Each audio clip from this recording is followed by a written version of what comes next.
Agora nós vamos falar sobre como a crise política influencia a economia. E para falar sobre esse assunto, a gente conversa ao vivo aqui no Jornal do Meio-Dia com o economista e professor Vitor Galesso.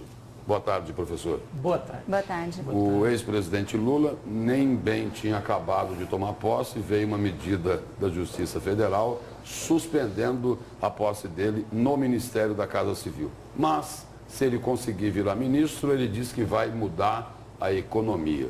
O que já está ruim pode piorar? Qual que é a expectativa dos economistas? Olha, existem possibilidades distintas para essa ocasião, né? Nós, nesse momento, ao menos, não sabemos o que aguardar, porque, historicamente, nós temos os dois lados colocados nessa mesma circunstância. Quando o Lula esteve no poder no primeiro mandato, tomou uma série de medidas de caráter extremamente ortodoxo, contendo gastos e organizando efetivamente as contas governamentais. Seguiu a linha do PSDB. Seguiu a linha do PSDB. Me parece até que nesse momento o indicado para o governo em qualquer circunstância seria esse corte de gastos. No entanto, ele exige um cacife político forte e uma instância política de ação dentro do Congresso para que algumas medidas possam ser Tem que enfrentar tomadas. os dragões do PMDB. Tem que enfrentar o Congresso como um todo e esse é muito forte dentro desse momento. Então é muito difícil saber o que esperar dessas próximas horas, nesses próximos momentos. Até pelas últimas informações, pelos áudios que foram divulgados, essa relação com o Congresso, e ele ficou mais difícil, né? De repente ele vai administraria aí com medida provisória.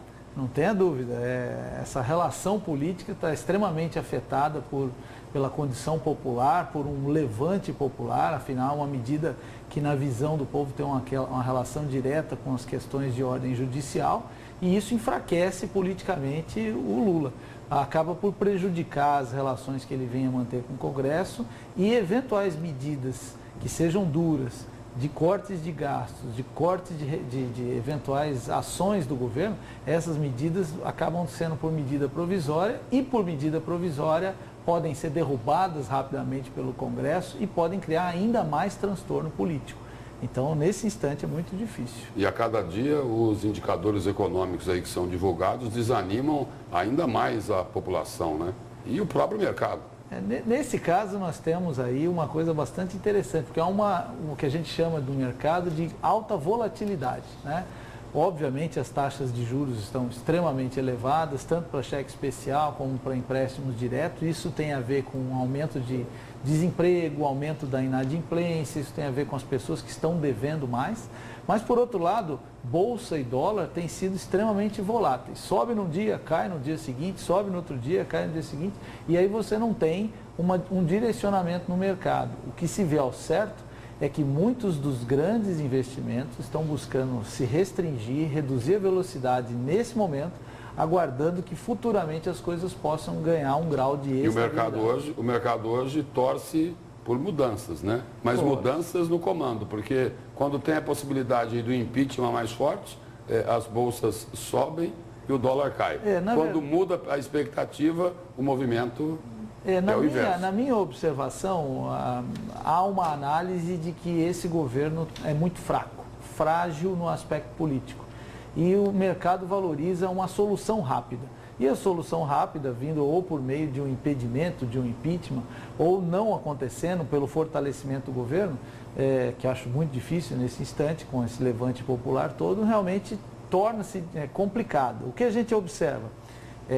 Ao mercado interessa estabilidade, ao mercado interessa que esse ou outro qualquer governo que tenham decisões claras, que tenham decisões orientadas para um determinado rumo que permitam o planejamento. E hoje, com total indecisão política, não é possível uma decisão econômica. Agora vamos somar esse cenário nacional que nós vivemos aqui em Mato Grosso, onde também os investimentos estão recuados por conta de todo o processo de auditoria, de obras paradas.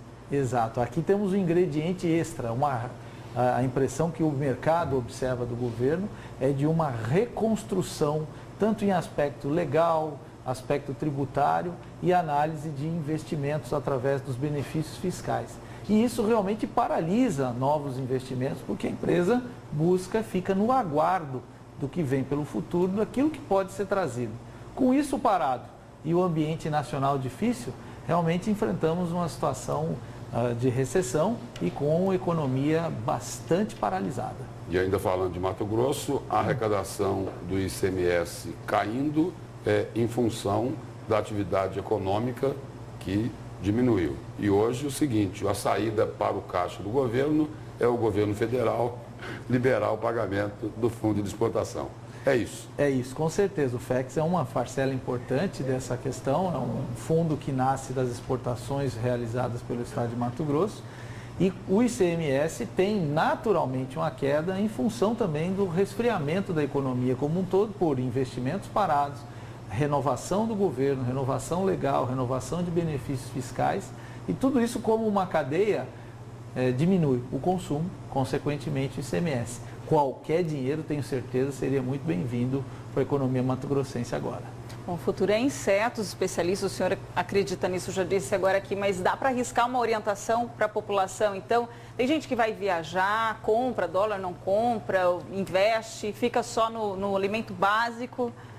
Algumas orientações são fundamentais. A questão da viagem, de quem vai comprar dólar ou vai fazer uma viagem exterior, é buscar a média, né? Você compra um pouquinho a cada dia ou em prazos estipulados, a cada 2, 3, 5 ou 10 dias diferentes, numa viagem que você vai fazer futuramente, como forma de comprar um dia na alta, outro dia na baixa. Não existe uma resposta com um cenário extremamente volátil.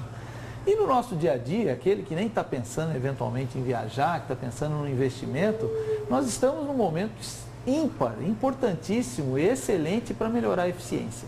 É preciso buscar esse momento em que o dinheiro está muito curto para ver aonde nós desperdiçamos e evitar gastos. Evitando gastos, você melhora o desempenho do seu pouco dinheiro. E dentro dessa crise toda aí, a mola propulsora da nossa economia é o agronegócio. Até que ponto essa crise aí atingiu esse segmento econômico que é o mais importante do Estado? Bom, o agronegócio é um segmento que já havia sido atingido no ano passado por uma redução internacional, aí a crise internacional levando em conta a China, etc., o que diminuiu, reduziu o consumo das nossas commodities, derrubando seus preços. E nessa lógica, o que favoreceu o agronegócio local foi o crescimento da cotação do dólar.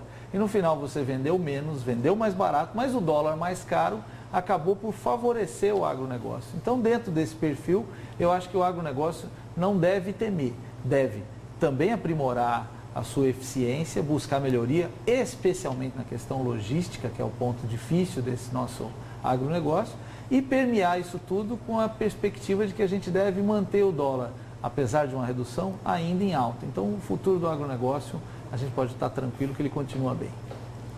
O resto da sociedade não vai bem, mas eles estão mais tranquilos. Os bancos vão bem, o agronegócio vai bem. O resto acaba sofrendo. Muito obrigado pela presença e pelas informações aqui no Jornal do Meio Dia. Eu que agradeço. Boa tarde. Boa tarde. Obrigada, professor. Boa tarde.